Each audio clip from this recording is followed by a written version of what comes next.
தமிழஞ்சங்களுக்கு கோடங்கியின் அன்பு வணக்கம். உதயநிதியினுடைய கைது, எதிர்க்கட்சி தலைவர் உதயநிதியுடைய கைது நேற்று காலையிலிருந்து இப்போ வரைக்கும் அதை பற்றி தான் பேசிக்கிட்டே இருக்காங்க. தமிழ்நாடு முழுக்க அதுதான் பேசு பொருளாக மாறி இருக்கிறது. சோர்வடைந்து, அதாவது சோர்வடையில இருந்தாலும் கொஞ்சம் அங்கே ஒன்றும் இங்கே ஒன்றுமாய் கொஞ்சம் சோர்வடைந்திருந்த திமுகவினரை தட்டி எழுப்புற விதமாக நேற்றைய அந்த கைது நடந்துருச்சு. தமிழ்நாடு முழுக்க சென்னையிலிருந்து தஞ்சாவூர் வரைக்கும் ஒரு ரோட் ஷோ போன மாதிரி ஆயிடுச்சு உதயநிதி கைதியோட விஷயம். அவர் அரசு செலவில் அவர் கேட்கவே இல்லை யாருமே. ஆனால் அவர் ரோட் ஷோ, அவர் கைது செய்யப்பட்டது, திருப்பி தஞ்சாவூர் கூட்டு போகிறேன்னு சொல்லி நடுவழியே இன்னொரு ஊரில் யூட்டன் அடித்து பதறிக்கிட்டு, ஏன்னா தஞ்சாவூரில் அவ்வளவு பயங்கரமான எதிர்ப்பு திமுகவினரால் இது வரைக்கும் எந்த ஆட்சி காலத்திலையும் முதலமைச்சருடைய உருவமை எரிச்சதே கிடையாதுங்க. முதல் முறையாக இந்த தாவேகா தற்கொலை ஆட்சியில் முதலமைச்சராக இருக்கிறவருடைய உருவமுமே எரிகிறாங்க. போலீஸால் தடுக்க முடியல. நீங்கள் நார்த்தில் கூட பார்த்தீங்கன்னா கங்கனா ரணாவத்தோட உருவமை எரிக்க ஓடி வராங்க, அதை பிடுங்கிட்டு போலீஸ் ஓடுது. அப்புறம் ஏன்னா கங்கனா ரணாவத்து தேவையெல்லாம் வாயை விட்டு மாட்டின கேஸ். ஏற்கனவே ஒரு விமானப்படை, அதாவது நம்ம ஏர்போர்ட்டில் இருக்கிற ஒரு பெண் போலீஸ்கிட்ட கன்னத்தில் அற வாங்கினதெல்லாம் மறந்துட்டாங்க போல இருக்கவங்க. அதுவும் பஞ்சாப் விவசாயிகள் விஷயத்தில். இப்போ இந்த மாணவர்கள் விஷயத்தில் ஒரு வார்த்தையை சொல்லி அந்த அம்மா மாட்டிருக்கு. எந்த ஏர்போர்ட்டில் என்ன நடக்க போகுதுன்னு தெரியல. ஸோ அதை உருவமை எரிக்க வந்தப்போ போலீஸ் தூக்கிட்டு ஓடிச்சு. அதெல்லாம் நம்ம பார்த்துருக்கோம். மோடியினுடைய உருவமை எரிக்க வருவாங்க, நிறைய விஷயங்கள் நடக்கும். எல்லாத்தையும் எப்படியாவது காவல்துறை தடுத்துரும். ஆனால் இந்த தஞ்சாவூரில் அது மாதிரி இந்த தாவேக அரசாங்கத்தால் இருக்கிற அந்த போலீஸ்க்கு எந்த பவரும் இல்லாமல் போயிடுச்சு போல இருக்கு.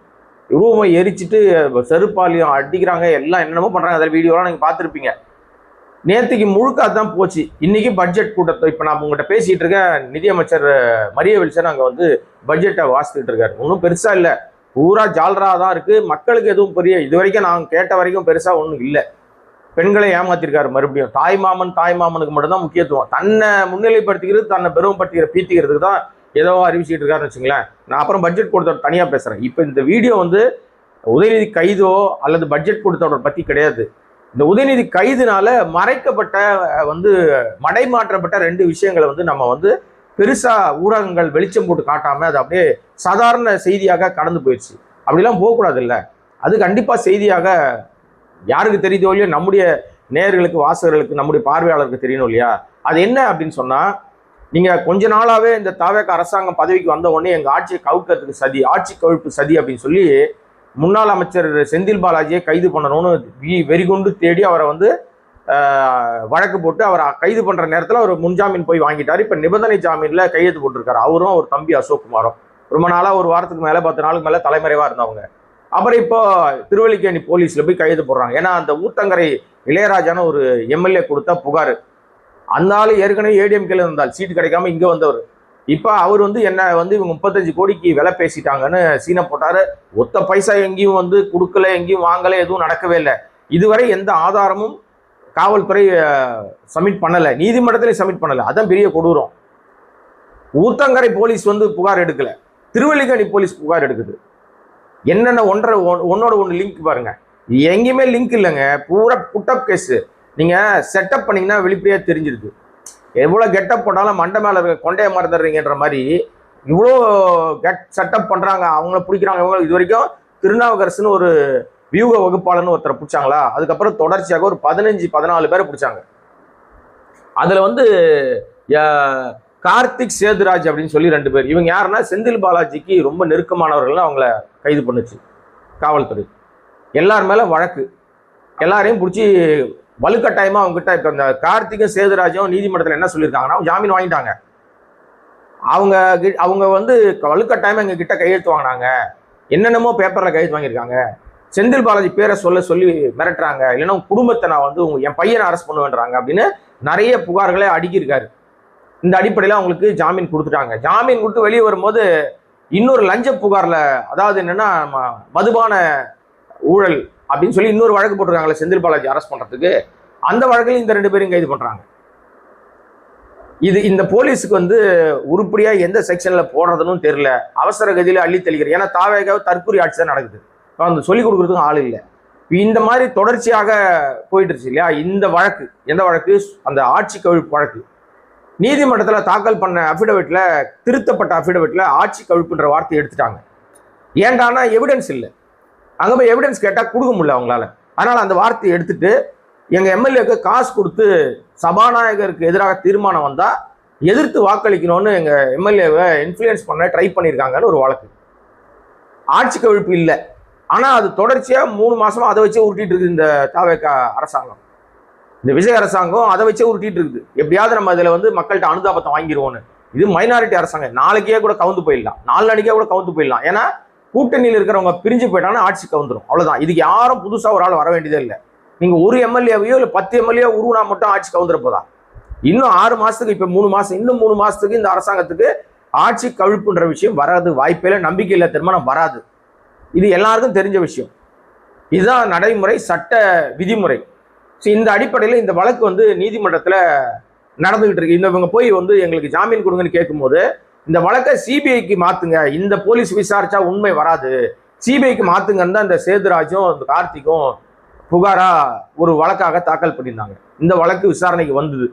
இந்த விசாரணையில யாரும் எதிர்பார்க்காத விதமாக வருகிற 27ஆம் தேதி வரைக்கும், இந்த மாசம் 27ஆம் தேதி வரைக்கும் இந்த ஆட்சி கவிழ்ப்பு என்று அள்ளி விட்டுட்டு இருக்கிற காவல்துறை நடவடிக்கைக்கும் விசாரணைக்கும் உயர்நீதிமன்றம் தடை போட்டிருக்கு. இந்த விஷயம் வந்து எவ்வளவு முக்கியமான விஷயங்க. இந்த விஷயம் வந்து அரசியல் காழ்ப்புணர்ச்சினாலதான் இந்த வழக்கே நடத்தப்படுது. இதுல முழு விசாரணை நடக்கணும்னா நிச்சயமா சிபிஐக்கு போனாதான் உண்மையான விசாரணை வரும் அப்படின்னு சொல்லி கூட எந்த நடவடிக்கையும் எடுக்காம இருந்ததுனால இப்ப நீதிமன்றத்துக்கு போன உடனே நீதிமன்றம் இதுல வந்து தெளிவாக நிறைய விஷயங்களை பார்த்ததுல ஆதாரத்தை அவங்க கொடுக்கல. அப்ப ஆதாரம் கொடுக்கலன்னா இந்த வழக்கில் வந்து உண்மைத்தன்மை இல்லைன்றது நீதிமன்றம் ஈஸியா புரிஞ்சுக்க முடியும். சாமானிய மக்கள் நீங்க பாக்குற உங்களுக்கே புரியுது, பேசிக்கிட்டு இருக்க பத்திரிகையாளராக எனக்கும் புரியுது. இது வந்து புட்டப் கேஸு, அனுதாபம் தேடுவதற்காகவும் தன்னை பத்தி யாரும் எதுவும் வெளியில பேசிடக்கூடாதுன்றதுக்காகவும் விஜயனுடைய கூட இருக்கிற ரூட் மாஃபியா, தில்லாலங்கடி திருட்டு பசங்கள்லாம் செய்யற சதி வேலை தான் இது. இதுல எதுவும் உண்மை இருக்க போறதுக்கு வாய்ப்பே இல்லை என்பதனால இந்த வழக்கை விசாரித்த நீதிமன்றம் வருகிற 27ஆம் தேதி வரைக்கும் இடைக்கால தடை விதித்து இந்த வழக்கினுடைய அனைத்து விசாரணைக்கும், இந்த வழக்கு தொடர்பாக அனைத்து விசாரணைக்கும் தடை விதித்து உயர்நீதிமன்ற நீதிபதி தர்மாதிகாரி மற்றும் நீதிபதி அருள்முருகன் ஆகியோர் அமர்வு வந்து நேத்திக்கு உத்தரவு போட்டிருக்காங்க. இது இல்லாம இந்த உத்தரவோடு சேர்ந்து இந்த வழக்கை ஏன் நீங்க எடுத்து நடத்தக்கூடாது அப்படின்னு சிபிஐ வந்து பதில் சொல்ல சொல்லி சிபிஐக்கு நோட்டீஸும் அனுப்பியிருக்காங்க. ஏன்னா இந்த பிரேயரே சிபிஐ விசாரிக்க சொல்லுங்க, மாநில போலீஸ் விசாரிச்சா உண்மை வராது, இது காழ்ப்புணர்ச்சி, அரசியல் வழக்கு. நிஜமாவே இவங்க நோக்கம் செந்தில் பாலாஜி மீது களங்கம் கற்பிக்கணும், அவங்க தம்பி அரெஸ்ட் பண்ணி உள்ள வைக்கணும், திமுக மீது பழி போடணும், ஆட்சியை கவிழ்க்க சதி பண்றாங்கன்னு ஒரு பொய் நரேட்டிவை செட் பண்ணதை உறுதியாக்க ட்ரை பண்றாங்க. இதுல எள்ளளவும் எங்கேயுமே எந்த தவறும் நடக்கவே இல்லை. ஸோ அந்த ஆட்சி கவிழ்ப்புன்ற சதின்றதே வந்து திட்டமிட்டு பரப்பப்படுகிற ஒரு பொய் நரேட்டிவ். எப்படி வந்து கரூர்ல வந்து ஒரு பொய் நரேட்டிவை திமுக மேல பரப்புனாங்களோ அது மாதிரியான ஒரு நரேட்டிவ் இது அப்படின்னு சொல்லி மிக தெளிவாக வாதங்களை எடுத்து முன்வைத்ததனுடைய விளைவாக இந்த மாதம் 27ஆம் தேதி வரைக்கும் இந்த வழக்கினோட அனைத்து நடவடிக்கையும் தடை வச்சிச்சு. அப்ப 14 பேரை கைது பண்ணீங்களப்பா, அதில் ஒரு 6 பேருக்கு மேல ஜாமீன்ல வந்துட்டாங்க. அப்ப இந்த போலீஸ், இந்த தாவேகா போலீஸ் எவ்வளவு பெரிய அயோக்கியத்தனத்தை செய்திருக்கிறதுன்னு பாருங்க. இப்போ இந்த வழக்கை சிபிஐ கைக்கு போகுதுன்னு வச்சுங்களேன், மீண்டும் தாவேகா தானா போய் சிபிஐ வசம் மாட்டோம். ஏற்கனவே கரூர் வழக்கில் மாட்டியிருக்காங்க. இது அவங்களே கொண்டு போய் 2வது வழக்கு கொடுக்கறது. இந்த வழக்கே தப்பு. அந்த ஊத்தங்கரை எம்எல்ஏ இளையராஜாவே ஒரு நேர்மையான ஆள் இல்லை. அவரே வந்து தன்னை காப்பாத்திக்கிறதுக்காக ஒரு பொய்யான விஷயத்த எவன் சொல்லி கொடுத்த ஐடியான்னு, எந்த முட்டாப்பைய சொல்லி கொடுத்த ஐடியான்னு தெரியலங்க, அந்த ஐடியா படி போய் மாட்டியிருக்காரு. அவர் தன்னை காப்பாத்திக்கணும், தான் கட்சியிலிருந்து தப்பிச்சு வந்து இந்த கட்சியில சேர்ந்து எம்எல்ஏ ஆனதுனால தனக்கு ஒரு அமைச்சர் பதவியோ ஏதோ ஒரு விஷயம் வேணுன்றதுக்காக இந்த அரசாங்கம் சொல்லுகிற, இந்த விஜய் அரசாங்கம் சொல்லுகிற விஷயத்தெல்லாம் கேட்டுக்கிட்டு ஆடிட்டு இருக்காரு. இப்ப சிபிஐக்கு போனா அந்த வெளிச்சமாயிரும், வெட்ட வெளிச்சமாயிரும், பொய் சொன்னதெல்லாம் மாட்டிப்பாங்க. அப்ப என்ன ஆகும்? மாட்டிக்கிட்டாங்கன்னா ஒட்டுமொத்தமா இந்த ஆட்சிக்கே ஆபத்தா போயிடும். இந்த செய்தி நேற்றைக்கு நீதிமன்றம் உத்தரவிட்ட செய்தி பெருசா வெளியில வராம அப்படியே அமுக்கப்பட்டு உதயநிதி கைதுன்ற செய்தியில இது அப்படியே மறைஞ்சு போச்சு. அது எப்படி மறைஞ்சு போகலாம்? ஆக மக்களே மிக தெளிவாக புரிந்து கொள்ளுங்கள். இந்த தாவேக அரசாங்கத்துக்கு நீதிமன்றம் கூப்பிட்டு மண்டையிலேயே நறுக்கு நறுக்கு நறுக்கு என்று கொட்டு வைத்திருக்கிறது நேற்றைக்கு. இந்த நறுக்கு நறுக்கு என்று கொட்டு வைத்த விஷயத்தை மறைத்து மடைமாற்றி வேற ஒரு விஷயத்துக்குள்ள கொண்டு போய் பொய் பரப்பி ஆபாச நிதின்னு சொல்லி பொய்யா பரப்பி இவங்களே ஒரு ஆக்ஷன் பிளாக்கை செட் பண்ணிக்கிட்டு வெட்டி ஒட்டி வழக்கம் போல பொய் பரப்புகிற வீடியோ மாதிரி ஒரு விஷயத்த செய்து உதயநிதியை கைது செய்து காலையிலேருந்து அதை பற்றியே பேச வச்சு இந்த விஷயத்தை அப்படியே மடமாத்திட்டாங்க. இது ஒரு விஷயமாச்சா? உச்ச நீதிமன்றம் உயர்நீதிமன்றத்தில் தான் கூப்பிட்டு தாவேக அரச விஜய் அரசாங்கத்துக்கு மண்டையிலேயே நறுக்கு நறுக்கு என்று கொட்டு வைத்திருக்கிறது. உச்ச நீதிமன்றத்தில் ஒரு வழக்கு. அது என்ன வழக்கு தெரியுமா? திருப்பரங்குன்றம் தீபத்தூண். அந்த வழக்கு ரொம்ப நாளாக அந்த பஞ்சாயத்து ஓடிக்கிட்டு இருக்கு. மதுரை உயர்நீதிமன்ற கிளை என்ன சொல்லிச்சு, அதை தீபத்தூண்ல போய் நீ விளக்கேத்துன்னு சொல்லிச்சு. அது தீபத்தூணை இல்லைன்றது அங்குள்ள வரலாற்று ஆய்வாளர்கள் ஆரம்பிச்சு எல்லாரும் சொல்லிட்டு இருக்கு. 100 ஆண்டு காலமாக நம்ம எங்க விளக்கு ஏற்றுவோம் விளக்கு தூண்ல தான் ஏற்ற முடியும். இது சர்வே கல்லு, இங்க பண்ண முடியாதுன்னு சொல்லி பெரிய சட்ட போராட்டம் நடத்திட்டு இருக்காங்க. நீதிமன்றம் உத்தரவிட்ட பிறகும் அங்க 144 போட்டு அந்த சம்பவத்தை அன்றைக்கு செய்ய விடாமல் தடுத்தது முந்தைய அரசாங்கமா இருக்கிற நம்ம ஸ்டாலின் அரசாங்கம்.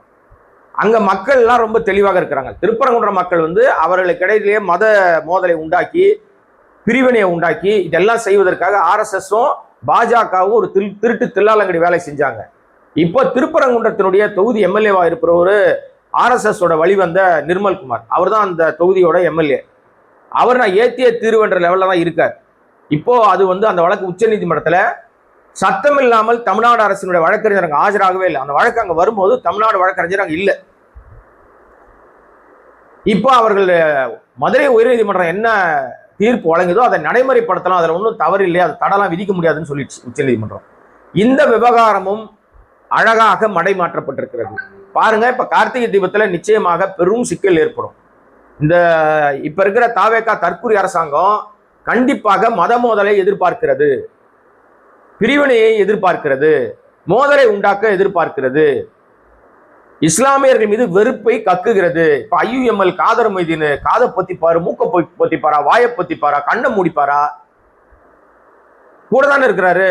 கூடவே இருக்கிற செவ்வாழை இதெல்லாம் சொல்லிக் கொடுக்க மாட்டேன்ற மாதிரி ஒரு பெட்டி வாங்கிட்டார். எனக்கு தெரியாதுங்க அவரை பத்தி வெளியில வர தகவல். ஒரு சோபா வாங்கிட்டாருன்றதுக்காக அவங்களுடைய அடிப்படை நாதமாக இருக்கிற அந்த அடிப்படை விஷயத்தையே வேறு இருக்கிற விதமாக ஒரு சம்பவம் நடக்க போகுது. அதற்கு தடை இல்லைன்னு உச்ச நீதிமன்றம் சொல்லிருச்சு. நீ போலாம் தாராளமா தீபத்தூண்ல விளக்கேத்துக்கடான்னு சொல்லிருச்சு. சும்மாவே ஆடுவாங்க. காலில் சலங்கை கட்டினா இந்த அரசாங்கம் தாவேக அரசாங்கம் கண்டிப்பாக வேடிக்கை தான் பார்க்கும். நிச்சயமாக ஸ்டாலின் அரசாங்கம் போல சிறுபான்மையினரை பாதுகாக்காது. பேருக்கு அவர் ஜோசப் சி விஜய். ஆனா இந்த அரசாங்கம் கண்டிப்பாக சிறுபான்மையினரை பாதுகாக்காது. அவர் தன்னை சிறுபான்மைன்னு சொல்லிக்கலாம். இன்னைக்கு கூட நிதியமைச்சர் மரிய வில்சன் நிதி அந்த ஃபைல் எடுத்துட்டு போகும்போது கூடவே ஜெபமாலை எடுத்துட்டு போறாரு. அரசாங்கம் என்பது எல்லாத்துக்கும் பொதுவானது. எல்லா மதங்களுக்கும் எல்லா ஜாதிகளுக்கும் எல்லா மக்களுக்கும் பொதுவானவர் தான் அரசை ஆள முடியும். ஆனா தனிப்பட்ட ரீதியில ஒருத்தர் என்னடான்னா வேளாண் பட்ஜெட்டை எடுத்துக்கிட்டு நேரா திருப்பதி கோயிலில் போய் வச்சுட்டு சாமி கும்பிட்றாரு. இந்த மரிய வில்சன் என்னடான்னா ஜெபமாலை வச்சுக்கிட்டு அசம்பிளிக்குள்ள வராரு. இதெல்லாம் நிச்சயமாக தவிர்க்கணும். இதை காட்டுவதனால கண்டிப்பாக வெறுப்பு தான் வருமே தவிர நீங்கள் செய்கிற எதற்கும் நன்மதிப்பு கிடைக்க வாய்ப்பே கிடையாது.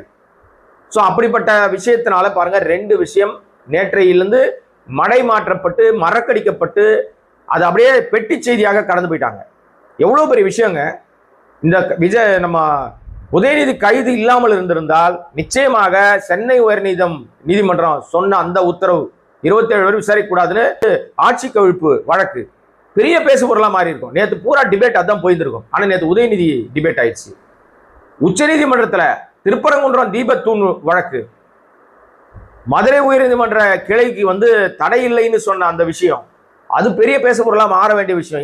உச்ச நீதிமன்றத்தில் அந்த திருப்பரங்குன்றம் தீபத்தூண் விஷயத்துல வழக்கு ஆக்சுவலாக தடை விதிக்க முடியாதுன்னு சொல்லிட்டாங்க. எதுக்கு தடை விதிக்க முடியாதுன்னா, மதுரை உயர்நீதிமன்ற கிளை தீபத்தூண்ல தீபத்தை ஏத்துங்கன்னு சொன்ன உத்தரவுக்கு தடை விதிக்க சொல்லி தான் மேல்முறையீடு அங்கே போகப்பட்டது. ஆனால் அதற்கு தடை விதிக்க அந்த அவங்கள போட்ட உத்தரவை அப்படியே தான் இருக்கும். அதுக்கு நாங்கள் எந்த தடையும் விதிக்க மாட்டோம்னு உச்சநீதிமன்றம் சொல்லிடுச்சு.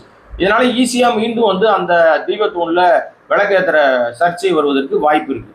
ஆனால் அதே நேரத்தில் இந்த வழக்கை போட்ட அந்த ராம ரவிக்குமார்னு ஒருத்தர் இருக்கார்ல, அவர் தான் இந்த வழக்கை போட்டவர். அவர்கிட்ட வந்து அவர் சார்பாக வாதாடியவர்கள் சொன்னது, இந்த மாதிரி வந்து இது வந்து ஏற்கனவே ஜனவரி மாதமே போடப்பட்ட இந்த விஷயத்த அவங்க எடுக்கவே இல்லை, கடந்த ஆட்சி வந்து அதை வந்து கிடப்பில் போட்டுருச்சுன்ற மாதிரி அவர் குற்றச்சாட்டுகளை முன்வைத்தார். அப்போ நீதிபதிகள் வந்து அதில் உள்ள குறுக்கிட்டு, ஒருவே வழக்கு போட்டவருக்கு நல்ல நோக்கம் இருந்தால் ஏன் முன்னாடியே அந்த வழக்கை போட வேண்டியதானே, திடீர்னு இந்த வழக்கை போட வேண்டிய அவசியம் என்ன அப்படின்ற மாதிரி கேட்டு, பல விஷயங்கள் பல வழக்குகள் அங்கே இருக்கு, அப்புறம் மேல்முறையீடு தாமதமாக பண்ணப்பட்டிருக்கு அரசாங்கத்தின் சார்பில் அப்படின்ற விஷயத்தையும் ராம ரவிக்குமார் தரப்பு முன் வச்சு ஒரு மாதிரி குழப்ப பார்த்தாங்க. ஆனால் நீதிபதிகள் தெளிவாக என்ன சொல்லியிருக்காங்க அப்படின்னா, இந்த வழக்கினுடைய விசாரணை வந்து நாங்கள் முழுமையாக இந்த எல்லா ஆவணங்கள் சாட்சிகள் வழக்கெல்லாம் விசாரித்து முடிச்ச பிறகு தான் இறுதி தீர்ப்பு கொடுக்க முடியும், அதுவரை மதுரை உயர்நீதிமன்ற கிளை விதித்த அந்த தீர்ப்புக்கு தடை விதிக்க முடியாதுன்ட்டாங்க. இப்போ ஸ்டில் வந்து கார்த்திகை தீபம் வந்தால் இப்போ இருக்கிற நடைமுறைப்படி விளக்கேற்றணும், விளக்கு தூணல, அது அந்த நீதிமன்றம் கொடுத்த உத்தரவு. ஆனால் இந்த வழக்கு இப்போ உச்ச நீதிமன்றத்தில் இருக்கு, அவங்க முழுமையாக விசாரித்த பிறகு தீர்ப்பு கொடுக்குறோம்னு சொல்லியிருக்காங்க. என்ன நடக்க போகுதுன்னு தெரியல மக்களே. இது எல்லாமே மறைக்கப்பட்ட விஷயமாக தான் பார்க்கப்பட்டுச்சு. ஏன்னா ஏற்கனவே திருப்பரங்குன்றம் ஃபைல்ஸ் அந்த ஆவணப்படத்துக்கு இந்த தாவேக அரசாங்கம் சிறுபான்மையினர் காக்குகிற அரசாங்கம்னு பொய் சொல்லிக்கிட்டு இருக்கிற, வாயை திறந்தா அது வண்ட வண்டியா பேசுகிற, வந்து என்ன சொல்ற காத்திலேயே வந்து ஆக்ஷன் பண்ணி நம்ம வந்து வாயிலே வடை சுட்டு இருக்கிற முதலமைச்சருடைய நிர்வாகத்தின் கீழ் செயல்படுகிற இந்த அரசாங்கம் சிறுபான்மையினரை காத்துல பறக்க விடுற வேலையை செய்யுது. அந்த திருப்பரங்குன்றம் ஃபைல்ஸ் ஆவணப்படத்தை கூட தடை வைத்திருக்கிறது தமிழ்நாடு போலீஸ். அந்த படத்தை நான் பார்த்துட்டேன், அதில் எதுவுமே இல்லை, உண்மை இருக்கு, அவ்வளோதான். எதுவுமே இல்லைன்னா நீங்க நினைக்கிற மாதிரி இல்லை, திருப்பரங்குன்றத்தினுடைய வரலாறு என்னன்னு உண்மை இருக்கு. உண்மை வெளியே தெரியக்கூடாது இல்லையா? உண்மை வெளியே தெரிஞ்சா என்ன ஆகும்? இவங்க பண்ற நரேட்டிவ் செட் பண்ற பொய் பித்தலாட்டங்கள் வெளிச்சத்துக்கு வந்துடும், பல்ல காட்டிடும் இல்லையா? அதனால ஸோ 2 நிகழ்வுகள் நேற்று மறக்கடிக்கப்பட்டிருக்கிறது. அதை இப்போ உங்க முன்னாடி கொண்டாந்து வச்சுட்டேன். ஆட்சி கவிழ்ப்பு என்பது திட்டமிட்ட நாடகம் என்று நீதிமன்றமே உணர ஆரம்பிச்சிச்சோன்னு தெரியல எனக்கு. அதனால்தான் சிபிஐ ஏன் இந்த வழக்கை எடுத்து விசாரிக்க கூடாதுன்னு சொல்லியிருக்காங்க. சிபிஐ அழகா லட்டு மாதிரி இந்த வழக்கை எடுத்துக்கிட்டு வாப்பா ராசாவா அப்படின்னு அடிஷ்னலா சார்ஜ் போட்டு வச்சு இன்னும் பல விஷயங்களை ஒன்றிய அரசாங்கம் இதன் மூலமாக இவர்கள் மூலமாக செய்து கொள்வதற்கு வாய்ப்பு இருக்கு. தானே போய் சிங்க கெபியில மாட்டுறீங்க, யாரு வேணான்றா? பார்ப்போம் இது என்ன அடுத்த கட்டத்தை நோக்கி போகிறது அப்படின்றத பொறுத்து தான் பார்ப்போம். பட்ஜெட் வாசித்துக்கிட்டு இருக்காரு, வாசித்து என்ன சொல்ல போறாரு, பட்ஜெட்ல என்ன விஷயங்கள் இருக்கு அப்படின்றத மீண்டும் உங்களை சந்திக்கிறேன். அதுவரை நம்முடைய சேனலை சப்ஸ்கிரைப் பண்ணாம பார்த்துருக்க மக்களே சப்ஸ்கிரைப் பண்ணுங்க, சப்போர்ட் பண்ணுங்க. நன்றி, வணக்கம்.